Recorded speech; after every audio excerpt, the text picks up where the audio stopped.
Fireworks are a menace and should be completely banned. Long gone are the days when they were part of community celebrations. Many communities feel under siege on bonfire night. Fireworks are dangerous, they frighten children, families are sealed in their homes, they encourage antisocial behaviour, they terrify those with autism and terrify pets.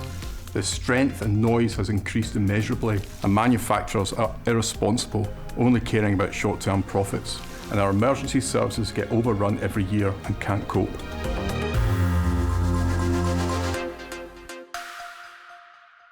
And Danny is here to debate his arguments with Norman Donald, who owns a fireworks shop in Aberdeen. Thanks both for joining us this evening. So Danny, there are already restrictions in place for the use of fireworks. Is that not enough? Well, clearly not. I mean, what I'm talking about there in that film is the experience of many communities across Scotland. I mean, we're well aware that's not the experience in every community, but areas like mine in Pollokshields in the south side of Glasgow, roundabout, particularly bonfire night, is, you know, it's a terrible evening for the community. Norman, what have you made of Danny's arguments there? Well, to be honest with you, fireworks have been around for hundreds of years, and they're going to be around for hundreds more, hopefully. So I don't know where Danny's come from at all, to be honest with you. But Norman, what do you think about? I mean, for instance, it terrifies animals, and you know, and also, Danny's saying that, you know, some families feel that they're trapped in their houses. Do you not have sympathy for those people and these pets? Well, first of all, I come from a family of animal lovers. We have a dog, and I am quite aware that dogs can be frightened of fireworks. So obviously, being a fireworks shop owner, I visited my vet, got leaflets to hand out to people that come into the shop to make them aware that this can cause a problem, to be courteous to your neighbours. And also, the vet was pleased that I came along because it gives you tips on how to look after your dog during these times.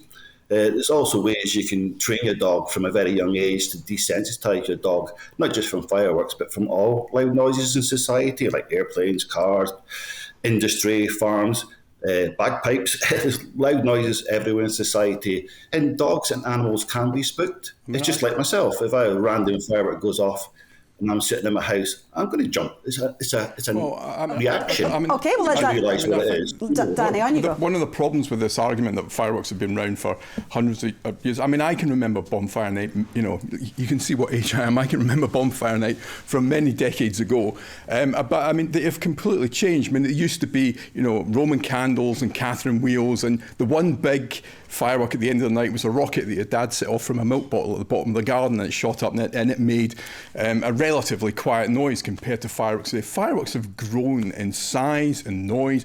I was looking tonight and they're called things like nuclear war chest, ultimate destruction. I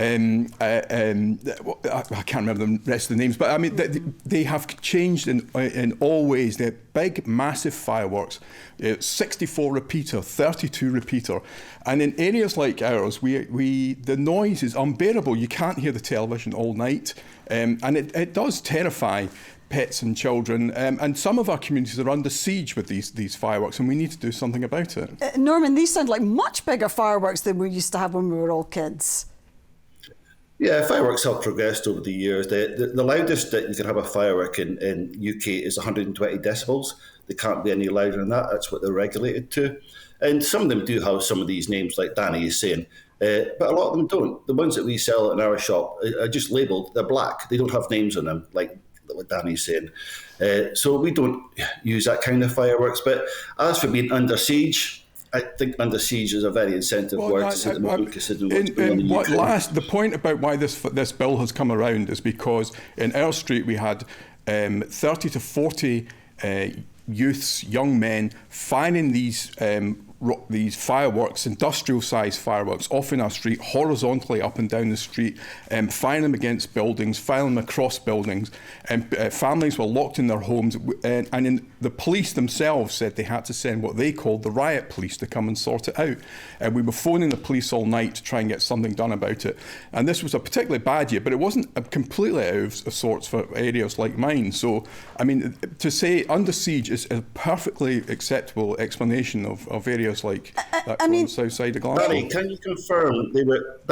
Danny, can you confirm they were actually setting them off in the street? Yes, I can confirm that. Yes. So, but there are restrictions coming in, though. Does that not? Is that not going to make the situation better? The new bill that's coming in, we welcome a lot of the things that are in this new bill. No firework zone areas, for example, that local authorities can set. Now we're hopeful that, and we'll be lobbying the Glasgow City Council to make sure that areas like ours become no firework areas, and that will make a huge difference to people's lives. There's new, the police have got new powers, and they're bringing in a licensing system, which we'll have to see what the detail of that licensing system, see how well it works. But these are welcome. Norman, what do you make of the new restrictions? And if they were banned outright, what do you think the consequence would be? Well, first of all, we'll just go back to what Danny says about letting fireworks off in the street. The street is a public place. That is illegal at the moment to set off a firework in a public place. The police is so overrun. Hang on a second. The police is so overrun. Hang on, Norman. On you go, Norman. Yeah, so as Danny says, the police are so overrun. So if you introduce new laws, the police aren't going to cope with it. If you introduce the new laws that the Scottish Government are trying to put into legislation this year, well, you're going to close down specialist fireworks shops. There is already a black market for fireworks, and the black market is going to get even more and more bigger, which is going to create a very much dangerous firework place for Scotland. It's going to put the Scottish people in danger, because if you ban something, it goes underground. Fireworks are regulated heavily in UK at the moment.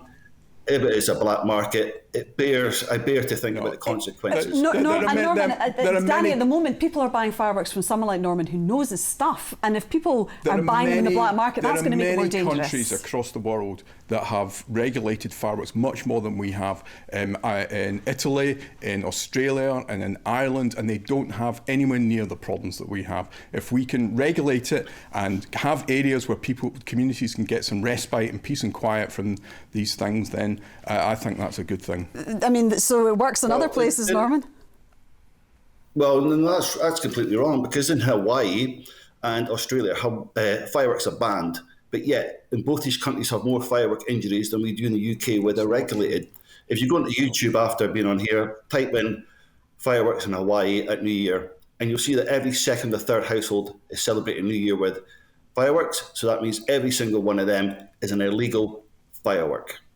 Okay, very quick response to that. Well, it's simply not true. I mean, these statistics, what the firework industry put out all the time, it's simply not true. Go and have a look at the firework statistics for Ireland, for example, where they're completely banned. Yes, of course, they still have problems in certain areas, but no, it makes a huge difference to people's lives. Okay, Danny and Norman, thank you both very much indeed for joining us this evening. Thank you.